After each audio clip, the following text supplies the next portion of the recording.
So this is Sumer, the music mogul, the caffeine global, the comic man, the astronomic man, and this is the Mad Mouth Show. Well.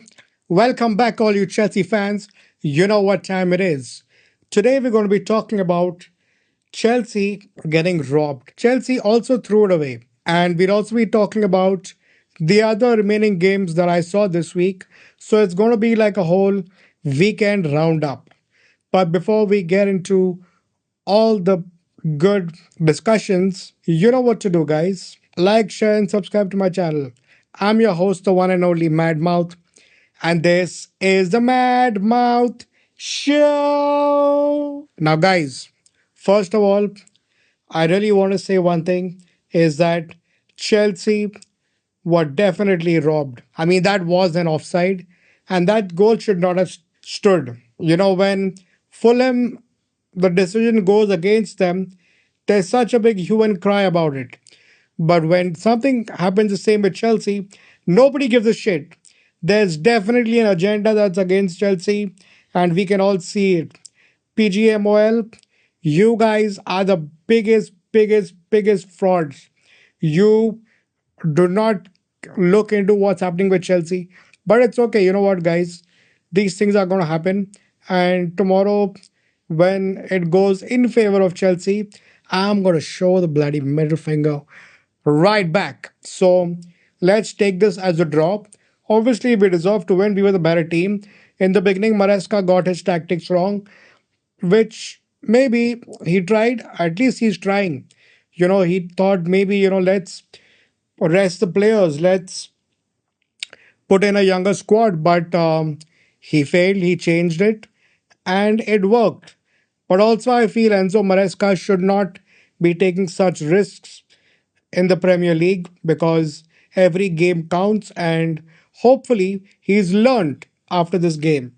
So, kudos to Maresca as well, but also kudos to Chelsea Football Club because now you can see when the big boys play together, it's unstoppable. When Reese came on, when Kukurea came on, you could see that the team is something else and they took control absolutely instantaneously. And of course, Cole Palmer is the icing on the cake. He came on and he showed who he is. He also missed a few chances, which is absolutely fine because he is the star boy. And it happens after a groin injury. You are going to be a little uncomfortable. Your head is not going to be in the right space. And he's not gone for even international duties. So it's okay. But let's not forget Caicedo. What a strike by Caicedo. That goal, I mean, come on. Isn't he the best midfielder in the Premier League? At least the best DM for sure. The way he's stepped up and the way he's destroying defenses and attacks, it's fucking kudos to him, man. But you could see that when the big boys come up, when the Chelsea big boys come up, when the dogs stand up, no team is going to stand a chance. And Brentford, who we've struggled with throughout, we could have got a win over here, guys. We could have totally got a win. If that offside didn't stand, we had a win. And it's been a while since Chelsea has won at Brentford. So it would have been 2-1, which was my prediction. I knew it's not going to be an easy game, but I thought we could go and do it. I felt the team was confident enough, and we were. After going 1-0 at an away stadium, to come back and fight back the way we did, we deserved it, I feel. We totally deserved it. And the boys are back, the big boys are back, and it's going to be Bayern Munich soon. So I can't wait for that. Hopefully, everybody's fit. And I felt a little bad for Joao Pedro because he also was not match fit, but he was asked to do a bit too much, and luckily he got subbed off without any injuries, so that's good. So with Bayern Munich, he's going to be fit. But yeah, I feel we got robbed, and but we also threw it away because Cole Palmer had a few chances, and he did not take them. But now, guys, I saw the big five, if you must say, this weekend. Arsenal, United, City, and Liverpool.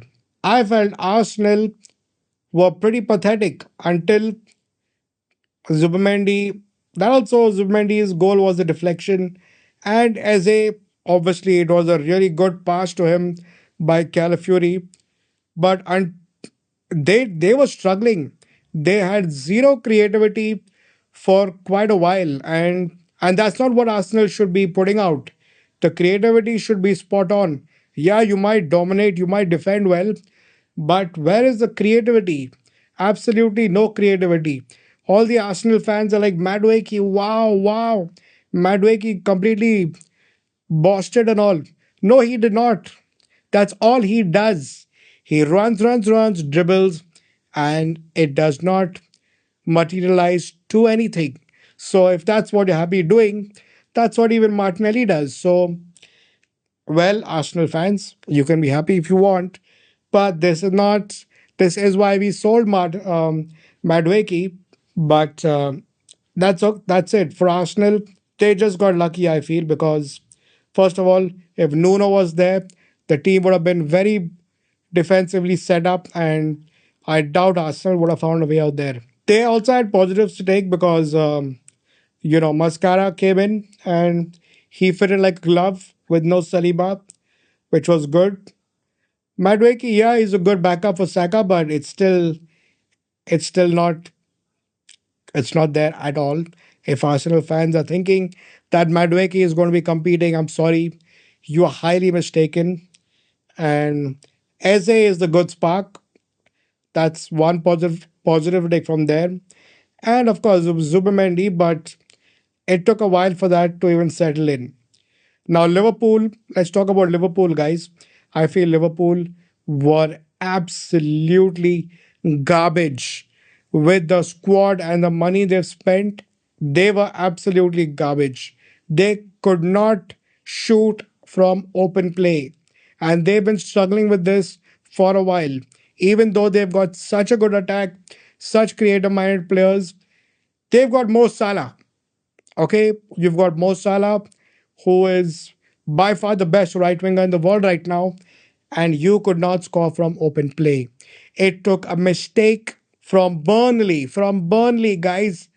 Burnley almost stole the game from Liverpool. Liverpool just got lucky. A lot of Liverpool fans are like, it's not like we didn't dominate the game. Dominate the game and do what? It makes no sense. If you can't put the ball in the final third, dominating the game makes absolutely no bullshit sense. So, I'm sorry, but Liverpool, you are pretty bad and you got lucky. And also, Mo Salah got his penalty and took it because he's missed a few times.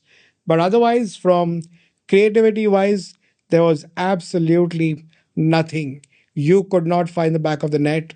And yeah, you talk of a low block, but low block is nothing new in the Premier League. It's been there for years. So you should know how to deal with the low block, and unfortunately you couldn't. You tried your best, you huffed and you puffed, but you sucked. So Liverpool, you were pretty pathetic, and I'm sure you know that. If you don't know that, you are pretty delusional. Now United and City. Guys, City is finding a way back, and you could see it against United. But I'm going to say one thing, that it's not that United are a bad team. It's they're just going through a bad phase. They probably need to sack their manager because their players are really good. And if they get a good manager, this team is going to be back to where it belongs. So, yeah, City look like they're going to be grinding out again.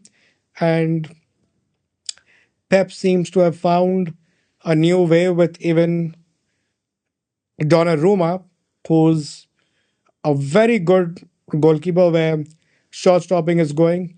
Yeah, maybe he doesn't need to play from the back. Maybe Pep is like, don't do that. If that's not up your alley, don't do that.